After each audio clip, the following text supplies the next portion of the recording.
What we got here? We got Rocky. We got Basile garage over here. What we got going on? We're gonna do some work up in here. I'm gonna reroute some of the stuff now. As you can tell, I removed the battery and a tray. I'm gonna reroute it. That's it. Was ran right there. We got the battery that goes to the fuse box right there. And we got this right here, terminal that goes to the starter and the alternator. So you can see we got the AC lines right there in the way, nice and clean.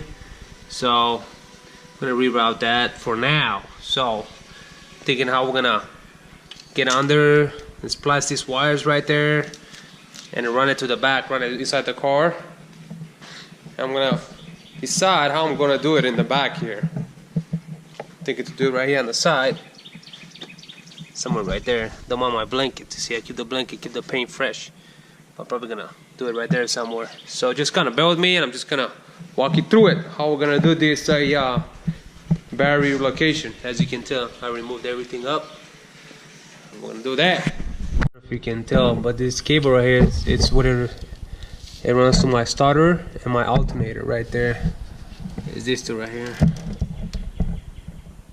And I have the one that runs to the fuse box.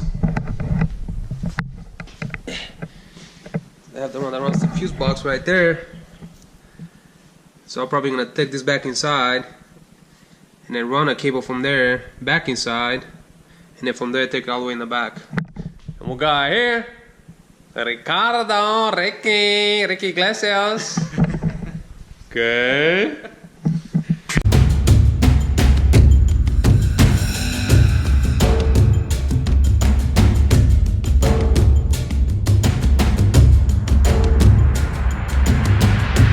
But I mean, I've been having the kids in and out, and I've been just cutting in and out.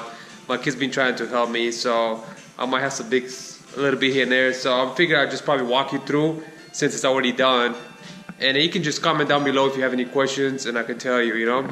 So what I have is, I have the fuse box inside the car. Anyways, how you guys doing? It's Saturday night over here.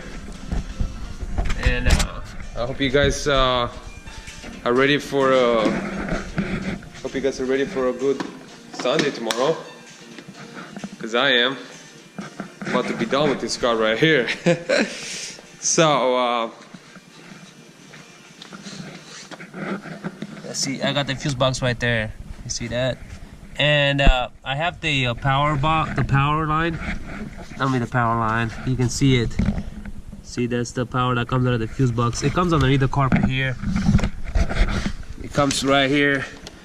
Let me pull this out real quick. I don't know if you can see it. See that? You see those cables right there? The splice, I already taped them up, but I'll walk you through now. I'll show you what's up. Which it turns into the red one right there. See the red one? But I'm gonna go ahead and show you. Anyways, I'll leave the light over there. But what I did is, I have the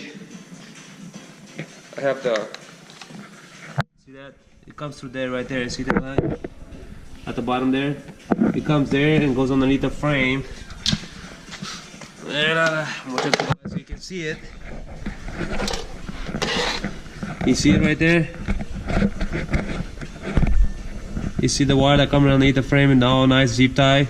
Those are special zip ties for stuff that you want to zip. And it just comes this way and it comes underneath. You see that? And it comes to the starter. I'll show you. Alright. Now I have a bunch of Mickey Mouse stuff right here because I haven't got my new harness, but it goes to the starter, and then from the starter it goes to the alternator right there. See that? They put a bigger one.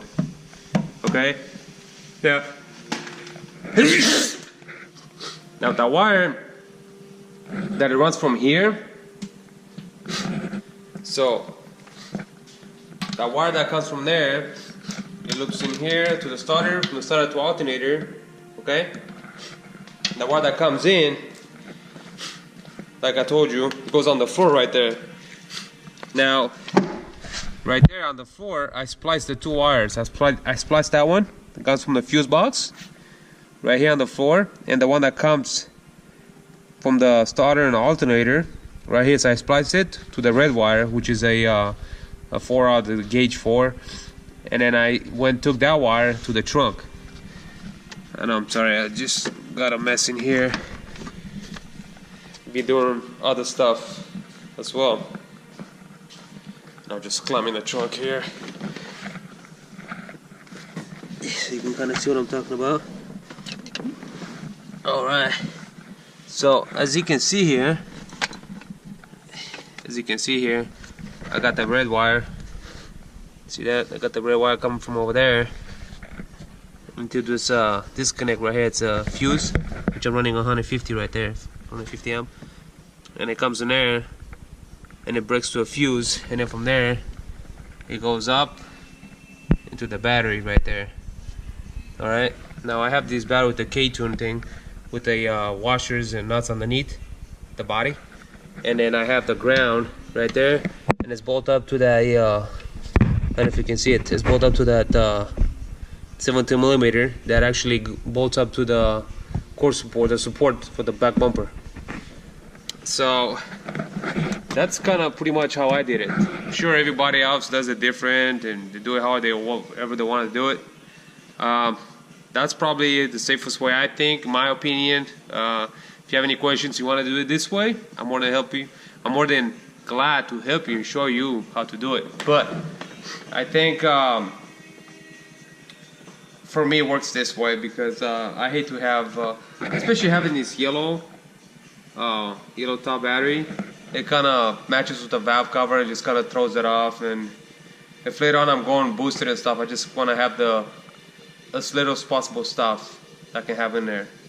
So I can recap again. So how I had ran it, I have the fuse box like I showed you underneath the dash, and then I have the wire from the fuse box coming underneath the carpet. Now I ran a wire from the outside, from the starter to the alternator, okay? And then well, actually it's from the alternator, it doesn't matter, it's either way, from alternator to the starter, and then from the starter back in. And then I spliced those two together, the one from the fuse box and the one from the coming from the starter and alternator from the bay, with the gauge 4 that comes over here. Well, you always want to put a disconnect or a fuse or something in case of fire, in case something happens.